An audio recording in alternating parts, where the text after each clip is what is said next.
আজিকালি আমাৰ শিশুসকলৰ প্ৰায়ভাগেই মাছ খাই বেয়া পায় নহয় জানো? বিশেষকৈ কাঁইটৰ কাৰণেই বেয়া পায় মাছ খাবলৈ।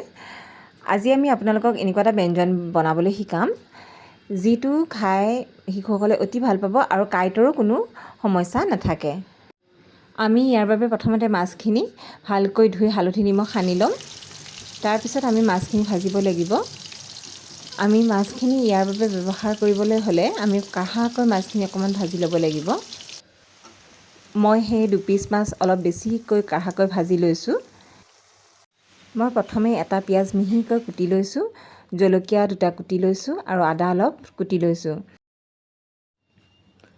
আমি এতিয়া ভজা মাছ কেইটুকুৰৰ পৰা যিবোৰ কাঁইট আছে সম্পূৰ্ণভাৱে কাঁইটবোৰ আঁতৰাই পেলাম, তেতিয়া শিশুসকলে খাবলৈ অকণমানো অসুবিধা নাপাব। আমি মাছখিনিৰ পৰা কাঁইটখিনি আঁতৰাই লোৱাৰ পিছত মিহিকৈ কুটা পিঁয়াজখিনি তাত পিটিকি দিম। তাৰপিছত আদা জলকীয়া যিখিনি কুটি লৈছিলোঁ সেই গোটেইখিনি ভালকৈ তাতে সানি ল'ম। তাৰপিছত আমি তাতে অলপ কেঁচা তেল দিম, অলপকৈ নিমখ দিম। নিমখ আমি কমাই দিম কাৰণ মাছৰ লগত হালধি সানোতেই নিমখ সানিছিলোঁ ইতিমধ্যে। তাৰপিছত অলপ চাট মছলা দিম। তাৰপিছত গোটেইখিনি ধুনীয়াকৈ সানি ল'ম। কেঁচা ধনিয়া থাকিলে আপোনালোকে কেঁচা ধনিয়াও ইয়াতে কুটি দিব পাৰে, খুব ভাল লাগিব খাই পেলাই। মই তেলটো অকণমান বেছিকৈ হ'লে ভাল পাওঁ কাৰণে কেঁচা তেল অলপ বেছিকৈ দিছোঁ। সেইটো আপোনালোকে নিজৰ সোৱাদৰ ওপৰত বিবেচনা কৰি লৈ ল'ব।